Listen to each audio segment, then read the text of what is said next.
Hello friends, कैसे हो आप लोग? सब ठीक ठाक, बढ़िया। फ्रेंड्स, आज की वीडियो में हम कल्पना चावला की मिस्ट्री के बारे में जानेंगे कि आखिर क्या हुआ था उस दिन कोलंबिया स्पेसशिप के साथ। तो लेट्स बिगिन, शुरू करते हैं ये वीडियो। नमस्कार दोस्तों, 1 फरवरी साल 2003 नासा का कोलंबिया स्पेस शटल धरती पर वापस लौट रहा था। इसमें बैठे हैं 7 एस्ट्रोनॉट्स, जिनमें से एक इंडिया के लिए बहुत खास है, मिशन स्पेशलिस्ट कल्पना चावला। ये सभी एस्ट्रोनॉट्स 2 हफ्ते स्पेस में बिताने के बाद वापस धरती पर लौट रहे हैं और इनके परिवार और दोस्त इनका बेसब्री से इंतजार कर रहे हैं। इन सब के लिए ये फ्लाइट बड़ी खास है, लेकिन नासा के लिए ये एक बहुत ही आम रूटीन फ्लाइट है, क्योंकि स्पेस मिशन कोलंबिया प्रोग्राम की ये 28वीं फ्लाइट है। 8:44 स्पेस शटल धरती की एटमॉस्फेयर में री एंट्री मारता है। सभी सिस्टम्स एज एक्सपेक्टेड काम कर रहे हैं और सब कुछ नॉर्मल लग रहा है।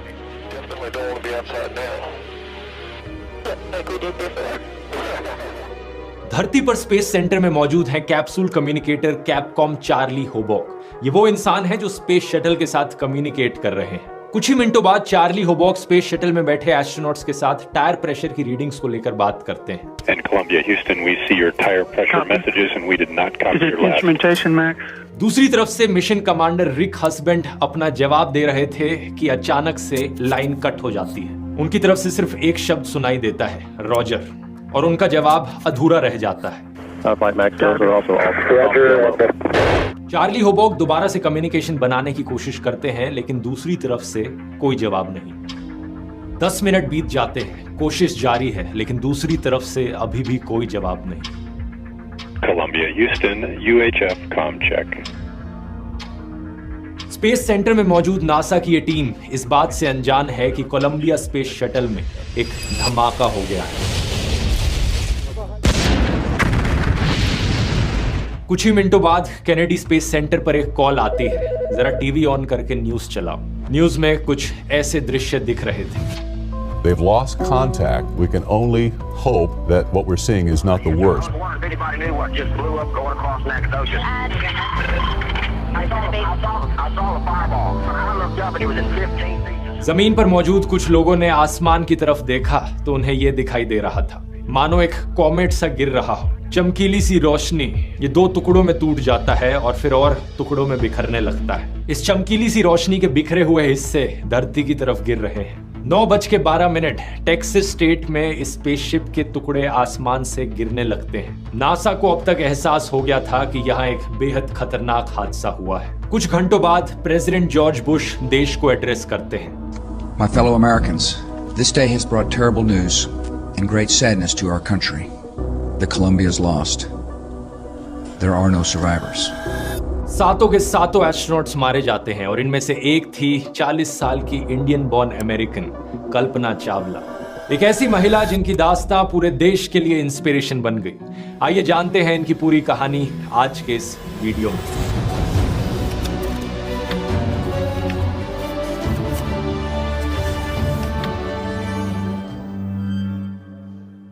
कल्पना चावला का जन्म 17 मार्च 1962 को हरियाणा के करनाल शहर में एक कंजर्वेटिव परिवार में हुआ था। इनके पेरेंट्स बनारसी लाल चावला और संज्योति चावला पार्टीशन के दौरान पाकिस्तान से इंडिया आए थे और कल्पना इनकी चौथी और सबसे छोटी संतान थी। जब इन्होंने स्कूल जाना शुरू किया तो कोई फॉर्मली नाम नहीं दिया गया था इनको। घर पर इनको मोंटू करके पुकारते थे। जब उसकी बड़ी बहन स्कूल लेके गई, नाम पूछा तो हमने बोला नाम तो रखा ही नहीं है। घर का नाम उसका मुंटू मुंटू ही बोलते थे सब उसको। तो जब जरूरत पड़ी तो इन्होंने अपना नाम खुद ही चुना, कल्पना, जिसका मतलब हो सकता है इमेजिनेशन। उस वक्त किसी ने कल्पना नहीं करी थी कि ये छोटी सी बच्ची आगे जाकर अपनी जिंदगी में क्या कर दिखाएगी। इनके भाई संजय चावला बताते हैं कि समाज के साथ इनकी जद्दोजहद बचपन से ही शुरू हो गई थी। मैं इन लड़कों को दिखा दूंगी, मैं कोई ऐवी लड़की नहीं हूँ। संजय कहते हैं कि एक बहुत ही डिटरमाइंड लड़की थी। 1960s का जमाना इमेजिन करो। आज के दिन भी हरियाणा में कई जगहों पर मेल चाइल्ड को प्रेफरेंस दी जाती है। उस जमाने में तो क्या होता होगा। कल्पना चावला को स्पेस में दिलचस्पी आसमान में उड़ते हुए प्लेन्स को देखकर हुई थी। बचपन में अपने पिताजी के साथ लोकल फ्लाइंग क्लब में जाती थी और इनके पेरेंट्स ने इनकी इस दिलचस्पी को नोटिस करना शुरू किया। लेकिन आगे जाकर जब वो बड़ी हुई तो इनके पिता और इनके प्रोफेसर्स और टीचर्स सभी का यह कहना था कि इस प्रोफेशन को परस्यू मत करो, लड़कियों के लिए इस करियर पाथ में कुछ नहीं रखा। संजय चावला बताते हैं कि सबके लिए ये एक बहुत बड़ा शौक था, सबने उसे डिस्करेज करने की कोशिश करी कि मत करो ये, लेकिन कल्पना को कोई रोक नहीं सका। पंजाब इंजीनियरिंग कॉलेज से ये एरोनॉटिकल इंजीनियरिंग में अपनी बैचलर्स डिग्री कंप्लीट करती है और उसके बाद चली जाती है ये अमेरिका अपनी मास्टर्स डिग्री करने के लिए यूनिवर्सिटी ऑफ टेक्सास से। इवन दो इनके पिता इसको लेकर भी डिसअप्रूव कर रहे थे कि बाहर पढ़ने नहीं जाना चाहिए। Because I lived in India in a very small town and forget about space, I didn't even know if my folks were going to let me go to the engineering college. आगे चलकर साल 1988 में ये PhD भी कर डालती हैं aerospace engineering में यूनिवर्सिटी ऑफ कोलोराडो से। इस वक्त इनकी उम्र करीब 26 साल थी और नासा के एम्स रिसर्च सेंटर में ये काम करने लगती हैं। इनकी स्पेशलाइजेशन फ्लूइड डायनेमिक्स एयरक्राफ्ट की, यानी इस चीज को स्टडी करना कि जो हवा है वो फ्लूइड की तरह किस तरीके से फ्लो करती है एयरक्राफ्ट्स के विंग्स के अराउंड और चारों तरफ से। इनके पास ढेरों पायलट के लाइसेंसेस थे, एयरप्लेन्स, ग्लाइडर्स और सी प्लेन्स सब उड़ाना जानती थी। साल 1991 में ये अमेरिकन सिटीजन बन जाती हैं और 1994 में नासा 4000 एप्लीकेंट्स में से 20 लोगों को एस्ट्रोनॉट ट्रेनिंग के लिए सिलेक्ट करती है, जिनमें से एक कल्पना चावला भी होती है। नवंबर 1997, 3 साल की ट्रेनिंग के बाद कल्पना अपनी पहली उड़ान भरती है स्पेस। कोलंबिया प्रोग्राम के अंडर फ्लाइट STS-87 इस स्पेस शटल में बैठकर ये 250 से ज्यादा ऑर्बिट्स लगाती हैं धरती के, 2 हफ्ते तक स्पेस में रहती हैं। STS का full form space transportation system, ये ऑफिशियल नाम था नासा के स्पेस शटल प्रोग्राम का। ये प्रोग्राम चौथा ऐसा प्रोग्राम था जिसमें ह्यूमन स्पेस फ्लाइट्स होती थी। पहला प्रोजेक्ट मर्करी, फिर प्रोजेक्ट जेमिनी और फिर सबसे फेमस वाला अपोलो प्रोग्राम और फिर ये वाला प्रोग्राम जो साल 1981 में शुरू हुआ। ये इतिहास का सबसे लंबा ह्यूमन स्पेस फ्लाइट प्रोग्राम था जो 2011 तक चला। यहाँ नासा का फोकस था रीयूजेबिलिटी, एक ही स्पेस शटल को बार बार ऊपर नीचे लेकर आया जाए, हर बार नए स्पेस शटल्स बनाने की जरूरत ना पड़े। 2 मेन स्पेस शटल्स थे जो इस प्रोग्राम में यूज किए गए, पहला था चैलेंजर और दूसरा कोलंबिया स्पेस शटल। इस कोलंबिया डिजास्टर के बाद डिस्कवरी, एटलांटिस और एंडेवर स्पेस शटल्स भी इस्तेमाल किए गए, जो कि आज के दिन आपको म्यूजियम्स में मिल जाएंगे। इन सभी में से कोलंबिया पहला स्पेस शटल था जो स्पेस में गया अप्रैल 1981 में। डिजास्टर से पहले 27 सक्सेसफुल मिशन ये कंप्लीट कर चुका था। अब आप यहां सोचोगे क्या एक शटल को इतनी बार यूज करना सेफ था? क्या यही कारण तो नहीं है इस डिजास्टर के पीछे? जवाब है नहीं। STS प्रोग्राम को स्पेसिफिकली रीयूजेबिलिटी के लिए ही डिजाइन किया गया था। हर फ्लाइट के बाद एक बहुत ही लंबा प्रोसेस होता था शटल्स को इंस्पेक्ट करने का, रिपेयर करने का और इन्हें रिफर्बिश करने का। कोलंबिया हादसे के पीछे जो एक्चुअल कारण था वो एक बहुत ही माइनर रीजन था, जिसकी बात आगे वीडियो में करते हैं। लेकिन एज अ कॉन्सेप्ट इस STS प्रोग्राम में कुछ गलत नहीं था। कोलंबिया स्पेस शटल की जो 24th फ्लाइट थी वो कल्पना चावला की पहली स्पेस फ्लाइट थी। STS-87 इसमें वो मिशन स्पेशलिस्ट का काम कर रही थी। फ्लाइट में एक रोबोटिक आर्म की वो मेन ऑपरेटर थी। इस फ्लाइट में उनका काम था एक रोबोट आर्म को ऑपरेट करना जो स्पार्टन सैटेलाइट को डिप्लॉय करे, एक ऐसी सैटेलाइट जिसे भेजा जाएगा सूरज की बाहर की लेयर को स्टडी करने के लिए। लेकिन इस मिशन के दौरान कुछ ऐसा होता है जिससे उनका कॉन्फिडेंस थोड़ा हिल सा जाता है। 1360 किलो की ये सैटेलाइट आउट ऑफ कंट्रोल चले जाती है और ये उसे रिट्रीव नहीं कर पाती। 3 दिन बाद एक स्पेस वॉक करके इस सैटेलाइट को वापस लाना पड़ता है। लेकिन बाद में नासा के साइंटिस्ट इन्हें एक्चुअली में कांग्रेचुलेट करते हैं और इनकी तारीफ करते हैं। यूनिवर्सिटी ऑफ टेक्सास की मैगजीन को बताती हैं, Casey you did a great job. बहुत बड़े सीनियर एस्ट्रोनॉट्स ने उन्हें ये कहा था। पता चलता है कि गलती उनकी नहीं थी बल्कि शटल क्रू में मौजूद किसी और की गलती थी। इस सक्सेसफुल मिशन के चलते कल्पना पहली इंडियन ओरिजिन औरत बन जाती है स्पेस में जाने वाली और पहली साउथ एशियन अमेरिकन वुमेन भी। उस वक्त के Indian prime minister Indra Kumar Gujral ने इन्हें कांग्रेचुलेट भी किया था। Yes, Mr. Gujral, I hear you loud and clear. How do you read me?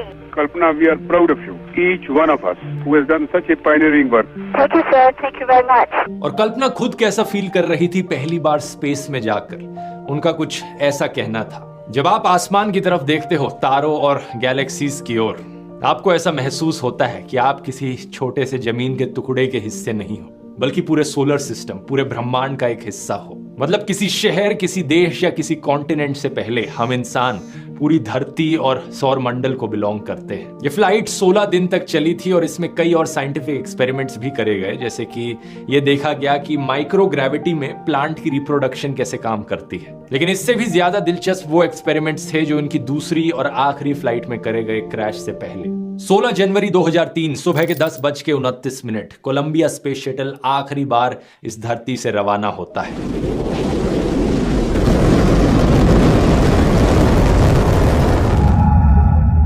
ये मिशन ओरिजिनली 2001 के लिए प्लान किया गया था और 13 बार डिले हुआ।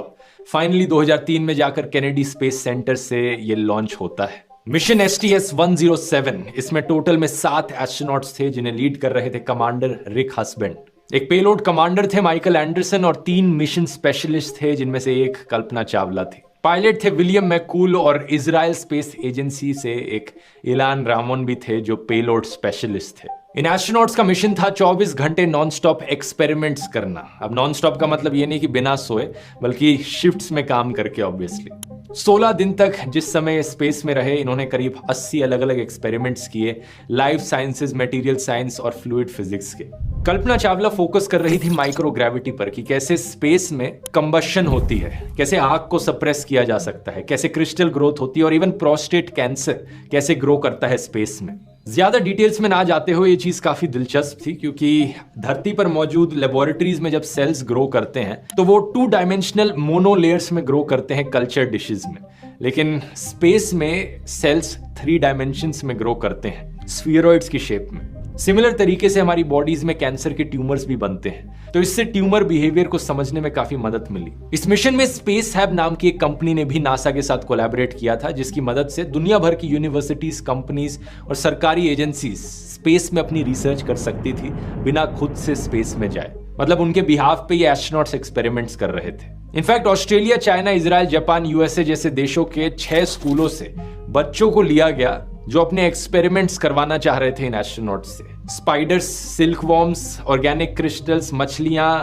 मधुमक्खियां, एंट्स, ये सब कैसे रिएक्ट करते हैं स्पेस में, बच्चे जानना चाहते थे और इसको लेकर भी एक्सपेरिमेंट्स हो रहे थे। फूलों को लेकर एक बड़ी इंटरेस्टिंग चीज पता चली इन एक्सपेरिमेंट्स में कि जो सुगंध इन फूलों की होती है धरती पर, स्पेस में उनकी स्मेल ही बदल जाती है। क्योंकि मिशन के दौरान भी कॉन्स्टेंटली सारा डेटा धरती पर ट्रांसमिट किया जा रहा था, तो अप्रोक्सीमेटली 30% जो डेटा था इन एक्सपेरिमेंट्स का उसे सेव किया गया और कलेक्ट करके ग्राउंड स्टेशंस में रखा गया। कुछ सक्सेसफुल एक्सपेरिमेंट्स के वीडियोस भी रिकॉर्ड किए गए जो बच्चों को वापस भेजे गए, जैसे कि चींटियों को लेकर और क्रिस्टल्स को लेकर। लेकिन 40 से ज्यादा एक्सपेरिमेंट्स ऐसे भी थे जिनका कोई डेटा वापस नहीं मिल पाया इस हादसे की वजह से। वैसे यहाँ डेटा की बात करते हुए आपको बताना चाहूंगा, डेटा आज के दिन एक बहुत इंपॉर्टेंट चीज बन चुकी है। जब भी आप किसी वेबसाइट पर जाते हैं या कोई वीडियो देखते हैं ऑनलाइन, आप अपना डिजिटल फुटप्रिंट पीछे छोड़ जाते हैं। आपके डेटा का इस्तेमाल किया जाता है कई अलग अलग चीजों के लिए और आपको ऑनलाइन ट्रैक करने के लिए, और सबसे अच्छा तरीका अपने आप को ऑनलाइन ट्रैक करने से बचाने का है एक VPN का इस्तेमाल करना। और मेरी राय में one of the best VPN apps है NordVPN, जो कि आज के वीडियो के स्पॉन्सर भी है। एक VPN के जरिए आप इंटरनेट ट्रैफिक को इनक्रिप्ट कर लेते हो। इसका मतलब जो आपका IP एड्रेस है वो किसी और को नहीं दिखता। इससे आपकी लोकेशन स्पूफ करी जा सकती है। जब आप किसी वेबसाइट को खोलोगे तो आप उस वेबसाइट को बेवकूफ बना सकते हो कि आप इंडिया से नहीं बल्कि अमेरिका से उस वेबसाइट को खोल रहे हो। तो 2 बड़े फायदे हुए, एक तो कि वेबसाइट्स आपका कोई रिकॉर्ड नहीं रख सकती, और दूसरा कंट्री रिस्ट्रिक्शंस को बाईपास करने के लिए बहुत ही बढ़िया ऑप्शन है। कई ऐसे देश होते हैं जहां पर कोई फिल्म या कोई शो चल नहीं रहा होता, किसी YouTube वीडियो को ब्लॉक किया जाता है किसी देश में, तो आप अपनी लोकेशन बड़ी आसानी से VPN के जरिए बदल सकते हो और उन चीजों को एक्सेस कर सकते हो। NordVPN को अगर आप अभी ज्वाइन करोगे तो आपको एक बहुत बड़ा डिस्काउंट मिलेगा, प्लस 4 एडिशनल महीने फ्री मिलेंगे अगर आप इस लिंक का इस्तेमाल करोगे तो। nordvpn.com/dhruv। ये रिस्क फ्री है। NordVPN की 30 डे मनी बैक गारंटी के साथ। इसका लिंक नीचे डिस्क्रिप्शन में मिल जाएगा या फिर सीधा आप जा सकते हैं nordvpn.com/dhruv पर। आइए अब टॉपिक पर वापस आते हैं। हालांकि एक इंटरेस्टिंग चीज यहाँ पर, राउंड वॉर्म्स का एक लाइव ग्रुप था जो इस डिजास्टर को सरवाइव कर गया सिर्फ कुछ माइनर हीट डैमेजेस के साथ, क्योंकि इन्हें एक एल्यूमिनियम के कैनिस्टर्स में रखा गया था। और हादसे के बाद जो टूटे हुए पीसेस रिकवर किए गए स्पेस शटल के, उनमें 5-6 ऐसे कैंस पाए गए जिनकी पेट्री डिशेस में ये राउंड वॉर्म्स जिंदा थे। आगे चलकर जो मिशंस हुए, जैसे कि 2011 में स्पेस शटल एंडेवर का STS प्रोग्राम का सेकंड लास्ट मिशन हुआ, उसमें इन राउंड वॉर्म्स के कुछ डिसेंडेंट्स को उसमें भेजा गया। लेकिन अब आते हैं इस वीडियो के सबसे बड़े सवाल पर, आखिर क्या कारण था इस बड़े हादसे के पीछे। क्या पायलट ने कुछ गलती करी या फिर किसी और क्रू मेंबर ने कुछ जल्दबाजी में गलती से कुछ डिसीजंस ले लिए? किसी एस्ट्रोनॉट की कोई गलती थी? सच बात यह है दोस्तों कि इनमें से कोई भी कारण नहीं था। कोलंबिया में मौजूद इन 7 एस्ट्रोनॉट्स में से किसी ने कोई भी गलती नहीं करी थी और इन सबको हादसे से कुछ 3 से 4 मिनट पहले तक कोई अंदाजा भी नहीं था कि क्या होने वाला है। इस वीडियो रिकॉर्डिंग को देखिए, हादसे से कुछ मिनट पहले की रिकॉर्डिंग है ये।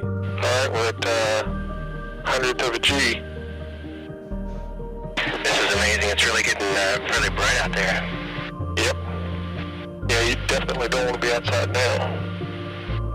Like we did before. I don't have to back my point. Astronauts हंसी मजाक कर रहे हैं। कल्पना चावला भी कुछ बात कर रही हैं। ये सिर्फ 8:58 पर ही था कि यहाँ बैठे एस्ट्रोनॉट्स को एक इंडिकेशन मिलता है कि सब कुछ जैसा होना चाहिए वैसा हो नहीं रहा है। कोलंबिया के बैकअप फ्लाइट सॉफ्टवेयर ने डिस्प्ले पर कुछ मैसेजेस दिखाए, ये बताने के लिए कि स्पेस शटल के लेफ्ट साइड वाले लैंडिंग गियर के 4 पहियों पर प्रेशर लॉस हो गया है। और ये वार्निंग एग्जैक्टली 1 मिनट पहले आई थी, उस समय से जब कोलंबिया ने धरती से सिग्नल खो दिया था। जमीन पर बैठे कैपकॉम इसी चीज को लेकर कम्युनिकेट करने की कोशिश कर रहे थे। अब कैसा लगेगा अगर मैं कहूं, हालांकि एस्ट्रोनॉट्स को कोई जानकारी नहीं थी इसके बारे में, लेकिन नासा में कुछ लोग इस प्रॉब्लम के बारे में जरूर जानते थे। हादसे से 1-2 घंटे पहले नहीं बल्कि पूरे 16 दिन पहले उनको ये चीज पता थी जिस दिन ये शटल लॉन्च हुई थी। बात यह है कि कोलंबिया की लॉन्च के 81 सेकंड बाद एक फोम का छोटा सा टुकड़ा शटल से अलग होकर लेफ्ट विंग पर जाकर टकरा गया था। ये फोम उनमें से था जिसको यूज किया जा रहा था कोलंबिया के एक्सटर्नल टैंक को मेन शटल से कनेक्ट करने के लिए। ज्यादा बड़ा टुकड़ा नहीं था, सिर्फ 60 सेंटीमीटर लंबा और करीब 40 सेंटीमीटर चौड़ा था। इसका वजन सिर्फ 750 ग्राम था, लेकिन ये लेफ्ट विंग पर जाकर इतनी तेजी से टकराया कि इसकी वेलोसिटी उस वक्त एस्टिमेट करी जाती है कि 700 से लेकर 900 किलोमीटर प्रति घंटे के बीच में होगी। इस चीज के होने के 2 से 3 दिन बाद नासा के कुछ इंजीनियर्स ने STS प्रोग्राम के मैनेजर रॉन डी डिटरमोर को बोला कि पिक्चर्स लिए जाएं इस डैमेज को पता करने के लिए कि यहाँ क्या डैमेज हुआ है स्पेस शटल को। हम अपनी अमेरिकन स्पाई सैटेलाइट्स का इस्तेमाल कर सकते हैं। लेकिन इंजीनियर्स ने बताया कि चीफ ने इस रिक्वेस्ट को मना कर दिया था। यही कारण है कि जब ये चीज बाद में पता चली तो हादसे के बाद अप्रैल 2003 में इन्होंने अपनी पोजीशन से इस्तीफा दे दिया, अपनी गलती स्वीकार करते हुए। 2008 में आई स्पेस जर्नलिस्ट माइकल कैबेज और विलियम हार्डवुड की किताब कॉमचेक ने यह बताया कि डिपार्टमेंट ऑफ डिफेंस तैयार थी अपने स्पाई कैमरास इस्तेमाल करने के लिए, लेकिन ऑफिशियल्स ने मना कर दिया था। एक इंटरनल कमीशन बनाया गया था इस चीज में जांच करने के लिए, जिसका नाम था Columbia accident investigation board, short में CAIB। अगस्त 2003 में इस कमीशन ने अपनी एक बहुत बड़ी रिपोर्ट निकाली जिसमें डिटेल में एक्सप्लेन किया कि ये कोलंबिया डिजास्टर क्यों हुआ था और किस कारण की वजह से हुआ था। इस रिपोर्ट में एक बार फिर से मेंशन किया गया था नासा की नेग्लिजेंस को, नासा के human space flight chief William Reddy का फेलियर, इस ऑफर को ना एक्सेप्ट करना कि स्पाई सैटेलाइट्स का इस्तेमाल करके हम शटल के डैमेज को देख लें। यही कारण कि इस डैमेज को जांचा नहीं जाता और अगले 15 दिन तक ये मिशन एज पर प्लान चलता है, अंटिल 1 फरवरी जब मिशन खत्म होने के बाद स्पेस शटल को धरती पर वापस लौटना था। स्पेस शटल के लेफ्ट विंग पर ये जो डैमेज हुआ था, इसकी वजह से एक छोटा सा होल आ गया था और धरती के एटमॉस्फेयर में नीचे आते हुए ये डैमेज और बड़ा होता गया। एक छोटे से होल की वजह से हवा लीक करने लगी और आमतौर पर एक थर्मल प्रोटेक्शन सिस्टम होता है जो स्पेस शटल के अंदर टेम्परेचर मेंटेन करता है, लेकिन हवा की वजह से ये होल और बड़ा होता गया और देखते ही देखते एक सूटकेस जितना बड़ा इंसुलेशन का पीस टूट चुका था। कोलंबिया का एक बहुत बड़ा हिस्सा अब बाहर की आग और गैसेस से एक्सपोज हो रहा था। इसकी वजह से पहले लेफ्ट विंग में लगे सेंसर्स काम करना बंद कर जाते हैं, टेम्परेचर रीडिंग्स नहीं मिल पाती, फिर टायर प्रेशर की रीडिंग्स गायब हो जाती हैं और देखते ही देखते ये स्पेसक्राफ्ट टुकड़ों में बिखरने लगता है। जमीन पर मौजूद लोग इस वीडियो को कैप्चर करते हैं जिसमें ब्राइट फ्लैशेस दिखते हैं। एक छोटे से फोम के टुकड़े की वजह से ये पूरा हादसा होता है और 7 लोग अपनी जान गंवा देते हैं। लेकिन यहाँ पर यह चीज भी मेंशन करनी जरूरी है कि 2003 में जो CAIB की रिपोर्ट निकली थी, इसने बताया कि ऐसे फोम स्ट्राइक्स रेगुलरली होते हैं स्पेस शटल के लॉन्चेस में। 79 मिशंस जिनकी फोटोज अवेलेबल थी लॉन्च के दौरान, उनमें पाया गया कि 65 में ऐसी फोम स्ट्राइक्स पहले भी देखने को मिली हैं। तो ये बड़ी कॉमन चीज थी ऐसे फोम स्ट्राइक्स होना। लेकिन इस फोम स्ट्राइक के बारे में प्रॉब्लम वाली बात ये थी कि ये टुकड़ा गलत समय पर गलत जगह जाकर टकरा गया। हादसे के 5 साल बाद दिसंबर 2008 में एक और रिपोर्ट सामने आती है, Columbia crew survival investigation report. इससे पता चलता है कि कैबिन प्रेशर डिस्टर्ब होने की वजह से एस्ट्रोनॉट्स की मौत कुछ ही सेकंड के अंदर हो गई थी। जब कोलंबिया स्पेस शटल वायलेंट तरीके से बिखर रहा था तो उन्हें कोई हीट या डैमेजेस इस तरीके से सहने नहीं पड़े। इस रिपोर्ट में क्रू के आखिरी मिनटों को रिकंस्ट्रक्ट करने की कोशिश करी गई। क्या हुआ उन आखिरी मिनटों में? चारों तरफ वार्निंग साइंस और अलर्ट्स बज रहे थे, टायर प्रेशर की प्रॉब्लम, लैंडिंग गियर की प्रॉब्लम। इस रिपोर्ट में यह भी लिखा गया कि अगर कैबिन में बेहतर इक्विपमेंट मौजूद होती तब भी एस्ट्रोनॉट्स की जान नहीं बचाई जा सकती थी। The breakup of the crew module and the crew's subsequent exposure to hypersonic entry conditions was not survivable by any currently existing capability.